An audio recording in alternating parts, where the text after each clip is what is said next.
Hello दोस्तों, आज हम अपना ज्योग्राफी का एक नई सीरीज़ शुरू करने जा रहे हैं और इस सीरीज़ में हमारा सबसे पहला टॉपिक है इंडिया साइज़ एंड लोकेशन। और इस टॉपिक को हम दो पार्ट्स में कवर करने वाले हैं।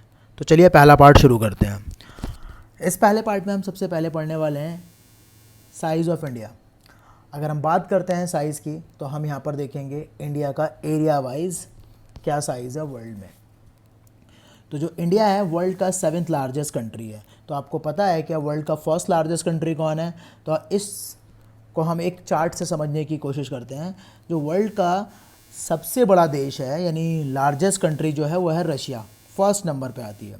और area wise second largest country है वो है कनाडा, थर्ड पे आता है चाइना, फोर्थ पे आता है यूएसए, फिफ्थ पे आता है ब्राज़ील एंड सिक्स पे आता है ऑस्ट्रेलिया एंड 7 नंबर पे आता है इंडिया। और इंडिया का जो एग्जैक्ट एरिया है वो कितना है? 32,87,263 स्क्वायर किलोमीटर, यानी 3287263 स्क्वायर किलोमीटर इंडिया का टोटल एरिया है। और ये एरिया लगभग वर्ल्ड का 2.4% एरिया कवर करता है। इसको हम एक पाई चार्ट से समझते हैं। अगर ये वर्ल्ड का टोटल एरिया 100% है तो उसमें 2.4% एरिया जो है वो इंडिया का है। चलिए अब हम ये समझते हैं इंडिया की कॉर्नर टू कॉर्नर डिस्टेंस कितनी है, यानी ईस्टर्न पॉइंट से वेस्टर्न पॉइंट की क्या डिस्टेंस है, नॉर्दर्न पॉइंट से सदर्न पॉइंट की क्या डिस्टेंस है। तो देखते हैं। तो जो इंडिया की वेस्ट टू ईस्ट डिस्टेंस है वो कितनी है? 2,933 किलोमीटर। और इंडिया की साउथ से नॉर्थ तक की डिस्टेंस जो है वो कितनी है? 3,214 किलोमीटर। और इंडिया का ईस्टर्न पॉइंट है, ईस्टर्न पॉइंट जो इंडिया का है वो है किबुथु, जो अरुणाचल प्रदेश के अंजाव डिस्ट्रिक्ट में लोकेटेड है। और इंडिया का जो नॉर्दर्न पॉइंट है वो है इंदिरा कॉल, जो कि लद्दाख में है। लेकिन लद्दाख के बनने से पहले ये पॉइंट जम्मू एंड कश्मीर में हुआ करता था। ये पॉइंट इंडिया में अगर यहाँ पर देखेंगे, इसे हम लोग बोलते हैं सियाचिन। यहाँ पर क्या है? सियाचिन ग्लेशियर है। और ये बाल्टिस्तान वाला रीजन है आज, जो कि प्रेजेंट टाइम में लद्दाख में है, पहले ये पीओके में हुआ करता था। अब देखिए जो हमारा वेस्टर्न पॉइंट है, वेस्टर्न पॉइंट का नाम है गौहर माता, कहीं कहीं पे इसे गौर माता भी पढ़ते हैं, जो गुजरात के कच्छ डिस्ट्रिक्ट में लोकेटेड है। अब आते हैं सदर्न पॉइंट की बात करते हैं। तो सदर्न पॉइंट के में हम लोग दो चीज़ों को ध्यान से देखेंगे। एक इंडिया की मेन लैंड का सदर्न पॉइंट क्या है, यानी मेन लैंड ये रहा इंडिया का मेन लैंड। और दूसरा जो सदर्न पॉइंट ऑफ इंडिया है वो है अंडमान निकोबार में। तो सबसे पहले हम मेन लैंड के सदर्न पॉइंट की बात करते हैं। तो इंडिया के मेन लैंड का सदर्न पॉइंट है कन्याकुमारी। पहले इसको कन्याकुमारी को कॉमरिन भी कहा जाता था, जो कि तमिलनाडु स्टेट में लोकेटेड है कन्याकुमारी। लेकिन जो इंडिया का, अगर हम बात करते हैं इंडिया का नॉर्दर्न पॉइंट, तो इंडिया का नदर बोल रहा हूँ, इंडिया का सदर्न पॉइंट जो है कहाँ पर है? सदर्न पॉइंट उसका नाम है इंदिरा पॉइंट। इंदिरा पॉइंट जो निकोबार डिस्ट्रिक्ट जो ग्रेट निकोबार आइलैंड पर लोकेटेड है। पहले इस पॉइंट को पिग्मेलियन पॉइंट भी बोला जाता था या पर्सन पॉइंट भी बोला जाता था। लेकिन इंदिरा गांधी के डेथ के बाद राजीव गांधी ने इसका नाम इंदिरा पॉइंट कर दिया था। लेकिन ये जो इंदिरा पॉइंट है ये सन 2004 में सुनामी आई थी, उसमें ये पॉइंट समुद्र में डूब गया था। लेकिन कुछ लोगों की ऐसा कहना है कि ये पॉइंट फिर से रिगेन कर रहा है अपनी सिचुएशन को। अब सबसे बड़ा कन्फ्यूज़न यहाँ पे ये क्रिएट होता है कि अगर पेपर में आता है कि हम क्या लिखें इंडिया का सदर्न पॉइंट, तो फोकस करिएगा इस पॉइंट पर। ठीक, इंडिया का जो मोस्ट सदर्न पॉइंट है वो है इंदिरा पॉइंट, या आप उसको पिग्मेलियन लिखा आता है तो उसको याद रखिएगा। स्पेसिफिकली करके बोला जाएगा कि इंडिया का मेन लैंड का जो सदर्न पॉइंट है वो है कन्याकुमारी। इस बात को ध्यान रखिए, अगर मेन लैंड इंक्लूड करता है तो कन्याकुमारी, और अगर सिर्फ इंडिया इंक्लूड करता है तो आपका इंदिरा पॉइंट। कभी कभी यार ऑप्शन ओरिएंटेड भी होता है, कभी कभी ऑप्शन में बॉस बोल दिया कि इंडिया का सदर्न पॉइंट कौन सा और उसमें इंदिरा पॉइंट ना दें तो आप कन्याकुमारी दे तो उसको टिक करिएगा। ये ऑप्शन बेस्ड आंसर होगा। ठीक है, चलिए तो आगे देखते हैं हम। अगर हम देखते हैं इंडिया की जो कोस्टल बाउंड्री है, इंडिया की कोस्टल बाउंड्री क्या है? अगर हम इंडिया की कोस्टल बाउंड्री देखते हैं तो देखिए इंडिया की कोस्टल बाउंड्री है पिंक कलर की लाइन से शो की गई है, इंडिया की कोस्टल बाउंड्री है। अगर हम बात करते हैं मेन लैंड की कोस्टल बाउंड्री की लेंथ कितनी है, वो है 6,100 किलोमीटर।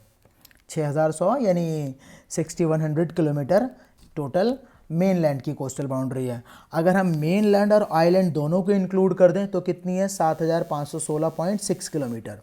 ठीक, और ये जो कोस्टल लाइन है ये भारत के 9 स्टेट्स में और 4 यूनियन टेरिटरी में फैली हुई है। तो सबसे पहले देखते हैं जो इंडिया का वेस्टर्न कोस्ट की बात करते हैं तो वो है बेटा क्या, गुजरात।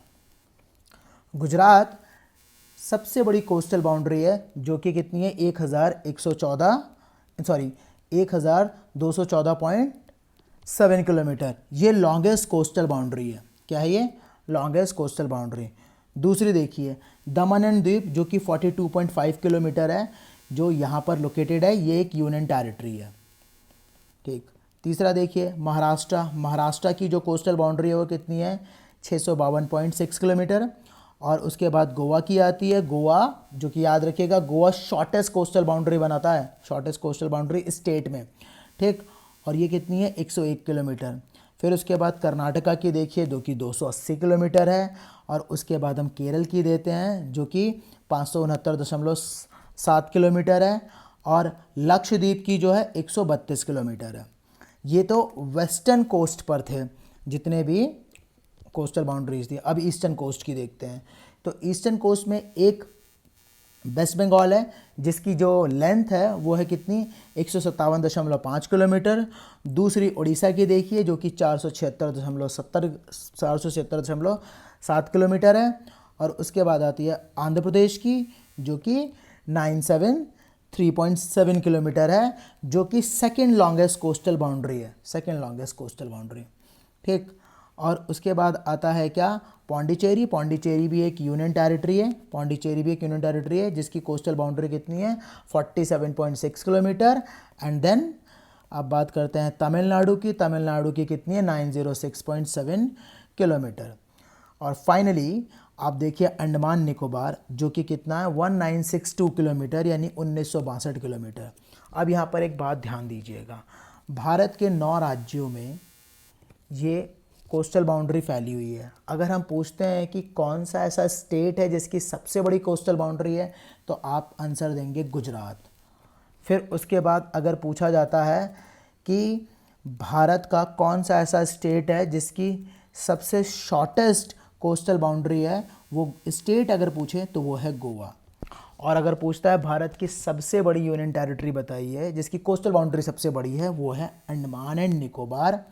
ठीक, और पूछा जाए यूनियन टेरिटरी में सबसे छोटी कोस्टल बाउंड्री किसकी है, तो वो है दमन द्वीप की। कितनी, 42.5 किलोमीटर, 42.5 किलोमीटर। इस तरीके से अगर आप टोटल कोस्टल बाउंड्री देखते हैं वो कितनी आती है, 7516 किलोमीटर। चलिए अब हम देखते हैं इंडिया में Tropic of Cancer. Tropic of Cancer basically एक लैटिट्यूड है,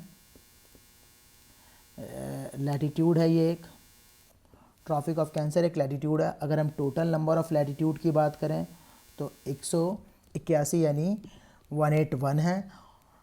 तो जो ट्रॉपिक ऑफ कैंसर है वो कौन सा लैटिट्यूड है, ट्रॉपिक ऑफ कैंसर है 23.5 नॉर्थ, 23.5 डिग्री नॉर्थ लैटिट्यूड है। इसको हम पिक्चर फॉर्म में समझते हैं। ठीक, ये इंडिया के लगभग 8 स्टेट से होके पास होता है। तो ये कौन कौन से स्टेट से होके पास होता है, चलिए देखते हैं।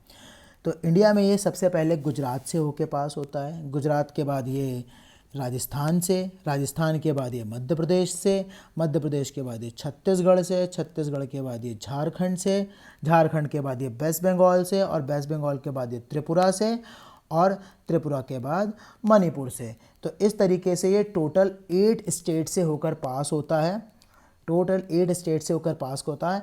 अगर हम वेस्ट टू ईस्ट चलें तो पहले गुजरात, फिर राजस्थान, फिर मध्य प्रदेश, फिर छत्तीसगढ़, झारखंड, वेस्ट बंगाल और त्रिपुरा, देन मणिपुर। अगर हम ईस्ट टू वेस्ट चलें तो सबसे पहले मणिपुर आएगा, लास्ट में गुजरात आएगा। अब ये जो ट्रॉपिक ऑफ कैंसर है कितनी वाटर बॉडीज से होके पास होता है, यानी कितने ओशन से, तो आप देखिए ये इंडियन ओशन से होके पास होता है, अटलांटिक ओशन से होके पास होता है और पैसिफिक ओशन से। साथ ही साथ ये Red Sea, Gulf of Mexico और ताइवान स्ट्रेट से होकर पास होता है। कई बार ये कंपटीशन में इस तरीके के सवाल पूछे जाते हैं, कंट्री का नाम ना पूछ के ओशियंस के नाम पूछ लिए जाते हैं। ठीक, नेक्स्ट, और ये दुनिया के कौन कौन से कॉन्टिनेंट से होकर पास होता है? तो दुनिया के मेजरली 3 कॉन्टिनेंट से होकर पास होता है। ये north America, Africa and Asia से होकर पास होता है।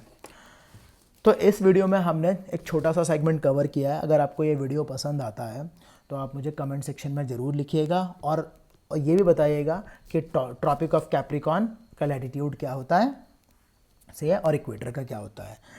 इसका जो नेक्स्ट पार्ट है, हम जल्दी ही इसका नेक्स्ट पार्ट शूट करेंगे और आपके साथ शेयर करेंगे।